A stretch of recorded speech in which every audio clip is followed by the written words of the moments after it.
Welcome to the April edition of the IJA's President's Vlog. Our guest today is Illinois Supreme Court Justice Mary Kay O'Brien, who is also one of the IJA members who traveled to Hawaii with me on the recent President's trip. We're here today to get to know Justice O'Brien and to talk a little bit about our lovely trip. Welcome, Justice O'Brien. Thank you for having me, President Mary Colleen Roberts. It's nice to be able to talk to you a little bit about my background and, more importantly, our Zoom background, which is beautiful Kauai, Yes. Poipu. I forget the bay name, but It was Hanamoa Bay, and it was one of the destinations that we actually visited when we were in Oahu. just stunning. The Beautiful. whole place. Yeah. Well, you and a number of IJA members went to Pearl Harbor. Myself and a handful of members came to the Hanamoa Bay, and we snorkeled. Some of us saw a monk seal. Others saw an octopus, and we all enjoyed just the beautiful waters and the sandy beaches of this lovely nature preserve. Um, and we can talk a little bit more about our trip, but let's talk about you. You, I think, are unique to the Supreme Court in that I think you're the first Supreme Court justice who has served in all three branches of government. First, as an assistant in the state's attorney's office and also the attorney general's office. So serving in the executive branch, and then in the legislative branch as a member of the House, and then now as a Supreme Court justice. But even prior to your service as a Supreme Court justice, you were on the Appellate Court for a number of years. So what's that like, having all that experience going into this job that you have as being a Supreme Court justice? Well, I mean, certainly, I think every experience that you have, lends itself to, the next experience that you take on and helps, build on what you bring in your little bag of tricks, to every new experience. But for me, I began right out of undergrad working for the Illinois Attorney General's office, which back then in the late 80s had regional offices that did consumer advocacy work all across the state. And I was so fortunate to have some great supervisors that let me take on consumer cases and help them with a lot of things. And, it was then that I saw government really could be used to do good things for people. A lot of times it was driveway paving scams. We used to remember ordering vitamins and then you keep getting them, and people would have their whole garages filled with boxes full of vitamins. And we would, work with companies and get them to, issue refunds and to do right by consumers. And the attorneys there also, were support. We did a number of kind of high profile murder cases that couldn't be handled by the local state's attorney's office. So at that point, after about 4 years, I decided, I like this law business, and went on to law school. And when I was a 7-Eleven at the state's attorney's office in Grundy County, and my job there, they had some grant funding for domestic violence first, and it kind of got shifted around. So the job I thought I was going to have, I didn't get. And that made me go into private practice with a small firm. And through, just trying to get my name out there and build up a base of business, I decided to run for the General Assembly, and I won.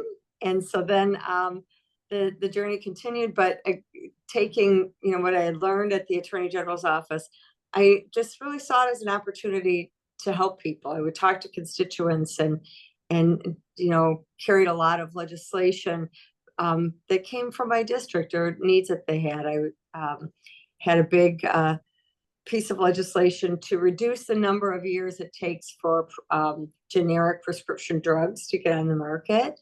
Illinois, even though they didn't retest anything, we would withhold after something, after the FDA said the generic is safe, could come on, but we would tack on our own process of review, but no new testing. Sometimes 10, 12, 15 years would go and a generic wouldn't be available. So that was something, in the consumer area that I was really proud of. Of course, I chaired the criminal law committee back when we had a death penalty, and we worked on reforms there with, a guy whose name a lot of people, might remember, Barack Obama. So he and I got to be good friends. We, campaigned together when he ran for the U.S. Senate and when I ran for the appellate court. So that's interesting. So you're on the campaign trail with our former President Barack Obama, and both of you were successful. When did you join the appellate court? I was appointed in December of 2003 for an election, to occur in 2004. It was funny that I replaced Tom Homer, who had also been a state legislator. And he is the one, he would come to Springfield occasionally, and my office was next to one of the, benefit offices that he would go visit. And he came, and I had my oldest son was a few months old, and we're sitting in the Capitol, and he said, he goes, I'm going to retire. I think you should consider running for this seat. And so I ran for the seat, but then he also left a year ahead of the end of his term. So I was able to apply and get appointed to the seat. Wow, what a great journey. And then in 2022, you took up the challenge to run for the Illinois Supreme Court, and were again successful. Can you talk a little bit about that?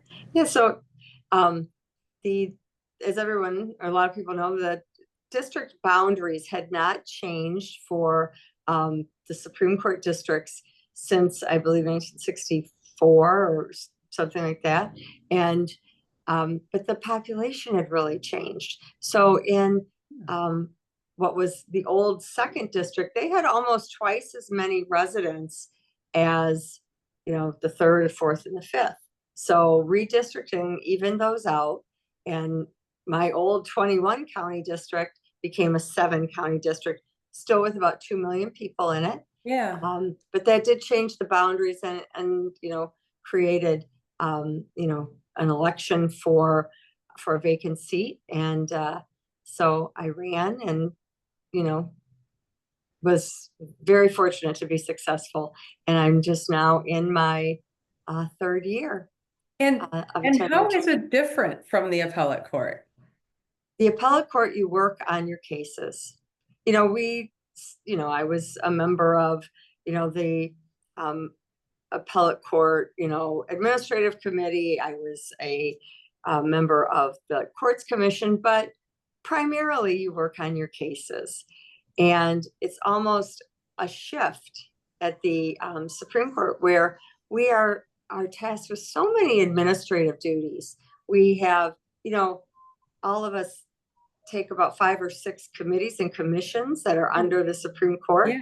And we really are responsible for sort of making sure that, that their work reaches the Supreme Court, is meaningful and helpful to us, but even more importantly, helpful to practitioners and setting guidelines for judges and members of the bar across the state. Now, I understand something is significantly just different between the appellate court and the Supreme Court, and that is where you reside when you're in session. Right. Can you talk a little bit about that? Well, so it's a little different, but although in the third district, people stay at the courthouse, and I believe they do in the fifth. So I did not know that. I never spent the night at the appellate court. I was about an hour or so away, but I also had toddlers to teenagers during those years, so it was not safe to leave them, even with my husband, all unattended for a week. But so the Supreme Court, when we travel down there, our terms September, November, January, March, and May. Our sleeping quarters are on the 3rd floor of the courthouse. Crazy. And it is I believe we are the only Supreme Court in the nation that does that.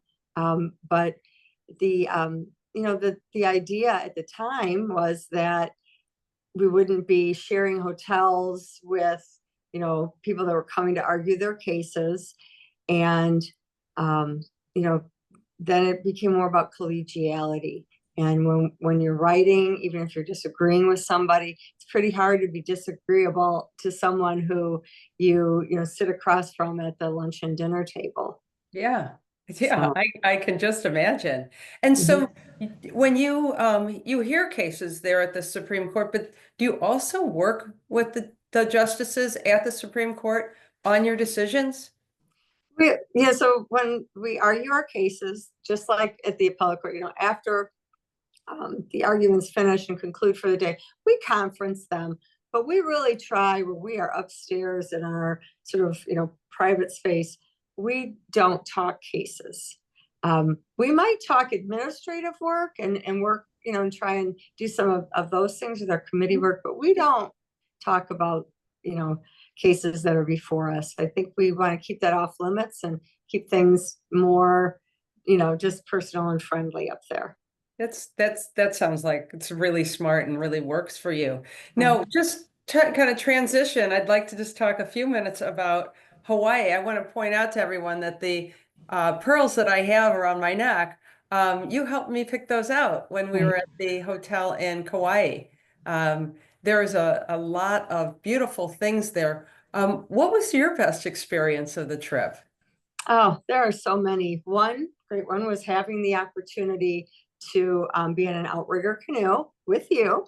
Yeah, But that was great fun because, we had um, someone that really knew what they were doing, another colleague's, our friend Mia's uncle, who has done this his entire life, living always on the island. And it was great. We caught some big waves. We saw some people out in the ocean just really enjoying all the surfing and everything, so that was great. Pearl you know, Harbor, And one of the things that I remember you just beaming about was the experience we had with the Supreme Court when we were in Oahu and meeting the Chief Justice and the other four associate justices. Do you want to talk a little bit about that? absolutely. Probably there are 5 Supreme Court justices there. All 5 of them came and spent over 2 hours, almost 3 hours with us. And it was so conversational. They were so interested and seemed to know a lot about what was going on in Illinois, or certainly in Chicago. 2 of them had Chicago connections, and so that's always fun.